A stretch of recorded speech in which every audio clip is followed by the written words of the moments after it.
Hey, Lori Wilson, Blue Ocean Network, and we're here at ADEX for the Sustainable Diving Think Tank. I'm not thinking. Today we have Clive Wilkinson. He is an amazing revolutionary scientist. I know you wouldn't think of a scientist being revolutionary, but Clive is one of them. Welcome, Clive. Thanks for being here. And we want to hear your story because scientists are often left out of the dive industry loop, but you've been a diver for how long? Oh, I've been scuba diving for 53 years. And I've never been trained. I was a trainer before trainers came around. So we had to train ourselves. You're not allowed to do this now, FYI. Now, how many places have you been to? How many places have you been diving? Oh, I've probably dived on about 50 or 60 coral reef countries. So. Because you are a coral reef scientist, so you stay at resorts, you dive with their dive boats, you do all that. Sometimes, yes. Yeah, and now because you're such a brilliant man, having seen all these things, people invite you. Mm-hmm. And what happens? Why do they invite you to come dive with them? Mainly it's in the science or the governmental side that I get invited, or I go to a lot of meetings like this to talk about diving, science, and particularly coral reefs. As I said, I've been a scientist on reefs for 46 years, so I've seen a lot. And I was around. We didn't use the word sustainability. We didn't even use the word pollution when I first started diving. These were words that just didn't come into the lexicon. Reefs were, they're healthy. They'll be there forever. Well, maybe there won't be. Yeah. So, why do they invite you? What is their question to you? They must have a problem if they're inviting you to come. What's the problem? The big problem, of course, is climate change, and it's a multifaceted problem. We're seeing massive coral bleaching. We first saw it as a global issue in 1998, and at that stage I was running the Global Coral Reef Monitoring Network. So we said 16% of the world's reefs effectively died within about a 7-month period. Now, some of them are recovered, but they're being hammered again and again and again. So literally, we've had major bleaching episode in 2010. Caribbean was hit badly in 2005. And then last year, a global event, 2016, particularly the Barrier Reef, and they talk about 22% of the corals on the whole length of the Barrier Reef dying. And now it's happening again, right at this moment. So climate is suddenly going, it's front stage now. Ocean acidification. The oceans are getting like soda water. They're becoming more and more acidic because all the carbon dioxide is being dissolved in the ocean. So that's going to make it hard for corals to grow. So and what oysters. What are you going to tell the government? Like, how can you say, because aren't these people going to go, well, it's too big for us to deal with? What do you tell them? Well, we talk about everything from the local scale to the global scale. What you can do personally, basically reduce your energy consumption, reduce your resource use, go in for sustainable diving if you're a diver, up to global. Now governments have got to sign on to Paris and then take it seriously, start doing something, because climate is a runaway issue at the moment. Science is barely keeping up with the rate of change of climate. It's just going too fast. All the predictions we're making, no.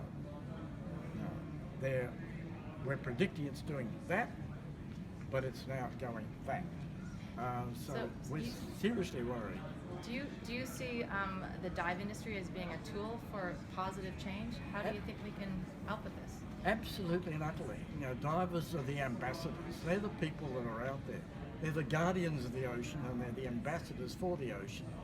And every diver who goes out and goes diving, what does he do when he goes home? He talks diving. He goes to the pub, he goes to the restaurant, he talks to his family. We're a chatty bunch. And he talks to his kids.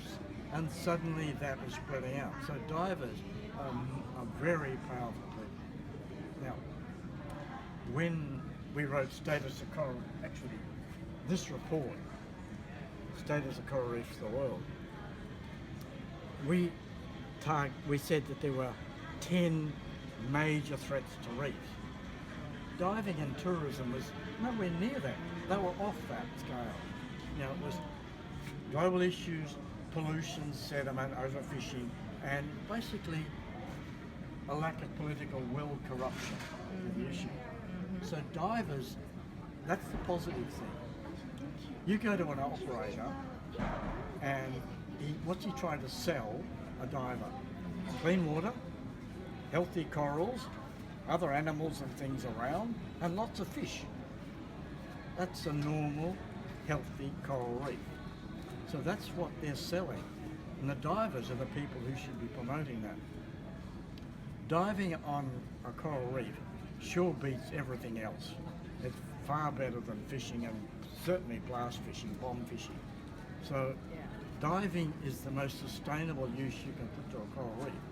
Did you hear that, folks? You heard it here. Basically an operator has got to be trying to make that sustainable for his business model. Yes. And if he's not doing that, the divers won't come. Exactly. So the whole story is trying to make sure that the local activities are not damaging the reef, and then talking at the global scale for basically governments to take Work it seriously. on your government to get things on. The one next to yours. Oh, we're not going to go there. We're not going to go there. Well, listen, Clive, thank you for speaking to us about the importance of science in the dive industry. And I tell you, we need you to go to some of these resorts. Do you have any plans to do something? There's talks in the works about some kind of, revolutionary, Well, way out there in amongst the world, there are a lot of scientists like me. And I could probably nominate 20 or 30 who would freely give up a few weeks a year to go and try and help conserve coral reefs. And I've just talked this reef scientists sans frontières, reef scientists without borders. Well, you are kind of like, doctors. We would basically hop on a plane if somebody gives us an airfare, puts us up in a shack somewhere beside a thing, and we'll give advice. And the big advantage of that is that somebody coming from outside often sees the problems different to the locals. The locals can see the problems, but sometimes they're not listened to. they can't see the forest because they're looking at the trees. So you can broaden it out and bring in somebody else to catalyse that. And that's what I hope to do. I'm prepared to fly somewhere and help people. Fantastic. Oh, we want to make this happen for you. I don't know how we're going to do it, but it's such a fantastic thing to bring experts in who can truly help a destination, help resort operators to become more sustainable, and tap into the community. The problems we face are not environmental problems, they're societal problems. So we have to bring society, our local environment, into our business model. That's what we're missing right now, and that's what needs to happen. Thank you, Clive. You're the best. Thank you for being here. I could talk about the 80-20 rule, I could talk about